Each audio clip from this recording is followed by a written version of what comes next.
जय श्री महाकाल हरिहर। स्वयं में ही स्वर्ग है, दूसरे में नहीं। स्वयं को ही प्राप्त करना होता है, दूसरे को प्राप्त करना नहीं होता।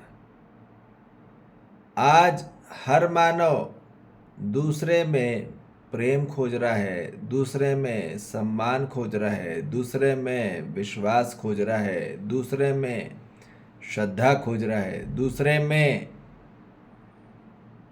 कृतज्ञता खोज रहा है। मानव दूसरे को ही खोज रहा है कि उसमें सुख है। स्वर्ग कभी भी स्व में स्थित है। जो स्व में वर्ग है, उसी वर्ग में स्थापित है स्वयं का अस्तित्व।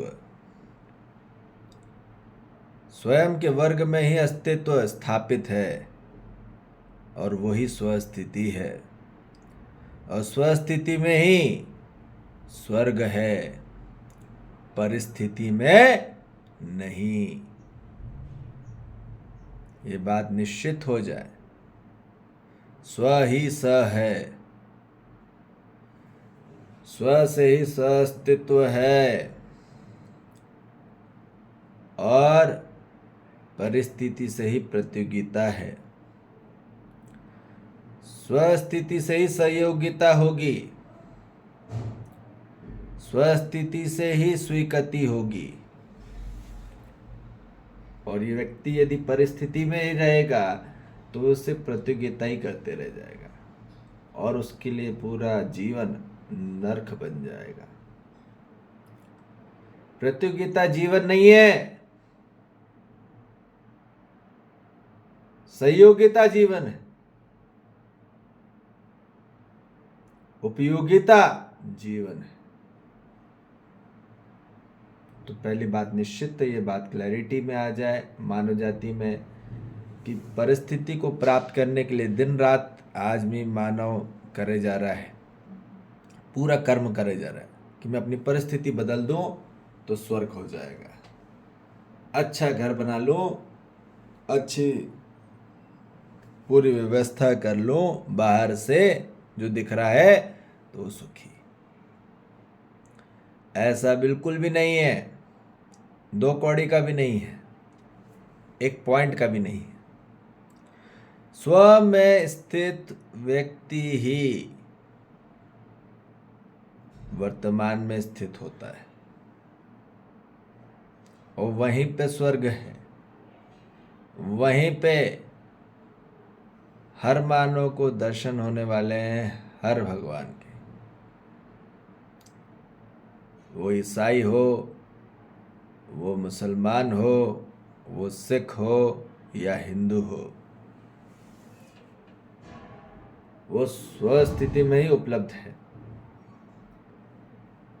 करने में आज तक व्यक्ति सुखी नहीं हुआ। तो ये बात निश्चित है, समझ आया, ये बात समझ आई तो स्वर्ग होना चालू हो जाएगा। बात समझ नहीं आई तो सिर्फ नरक ही बनाते चले आओगे अपने घर को। बाहर से परिस्थिति को अच्छा नहीं करना और इसी के लिए आदमी दिन रात पागल सहन करे जा रहा है। अपनी स्वस्थिति को, आचरण को जानना है, जीना है, मानवीयता आचरण में आ जाए। अमानवीयता से मानवीयता की ओर आना ही दिशा है हर मानव जाति का, वो ही होना है। अब पूरा विचार और व्यवहार पूरा अमानवीय है। अपने लोग ही स्वीकार नहीं कर पा रहे, क्यों? कि उसको प्रेम नहीं मिला, उसको विश्वास नहीं मिला, उसको सम्मान नहीं मिला। तो काय का स्वर्ग? क्या मॉडल से स्वर्ग होता है? क्या प्रोडक्ट से स्वर्ग होता है? कोई मटेरियल अपने पास इकट्ठा करने से स्वर्ग हो जाता है क्या? आइटम प्रोडक्ट से कुछ भी स्वर्ग नहीं होता। पूरा सामान ले आए, सम्मान नहीं मिला। मकान बना दिए पर मानव नहीं बना पाए और बन पाए। मानव ही नहीं बना तो क्या मतलब? जिंदगी पूरे आदमी की झंड है और घमंड है।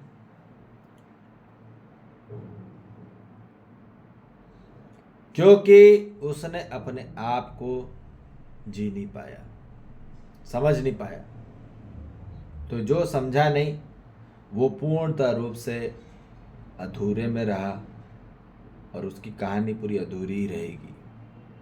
वो कहानी में ही रहेगा, कथा में ही रहेगा, वो तथा हो ही नहीं पाई।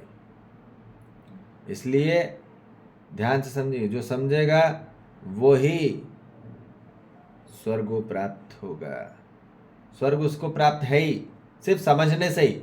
जागृत मानव सिर्फ समझने से ही स्वर्ग को प्राप्त कर लेता है, जीने से ही प्राप्त कर लेता है और समझाने से ही स्वर्ग को प्राप्त कर लेता है। ऐसे नहीं कि समझ में आ गया और आदमी निकल गए, ये नहीं है।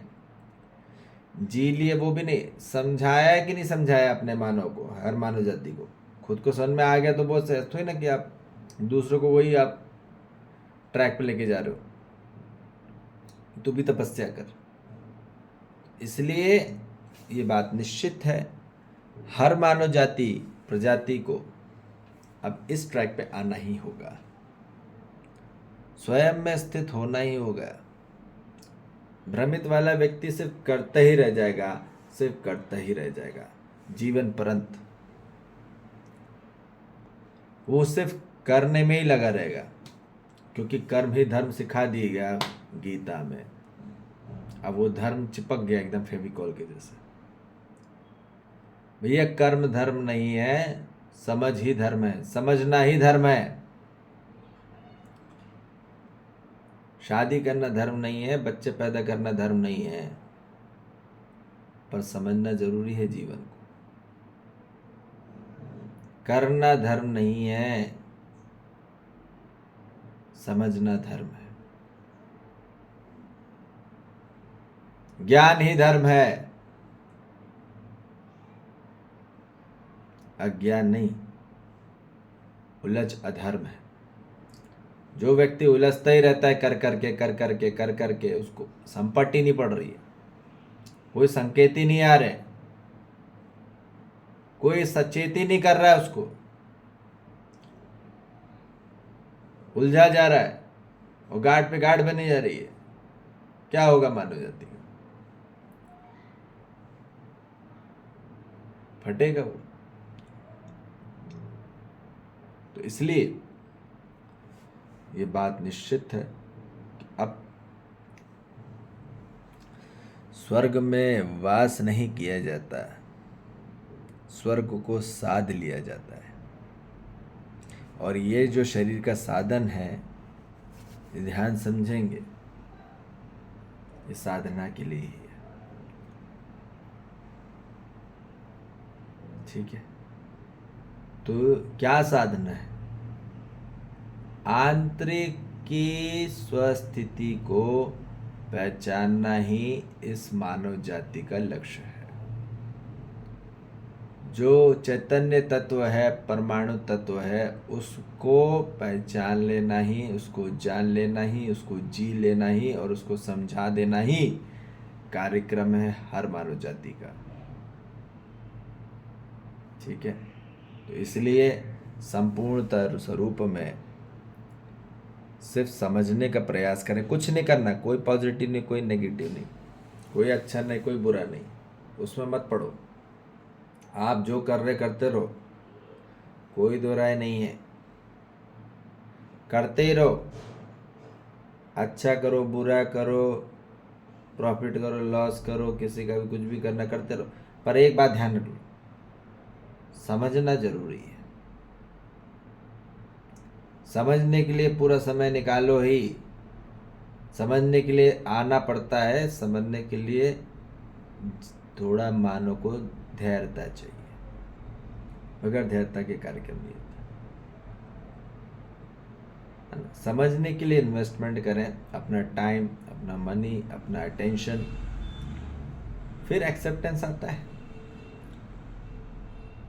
ठीक है, तो इसलिए आइए, समझिए और संपूर्णतः स्वरूप में एक होइए।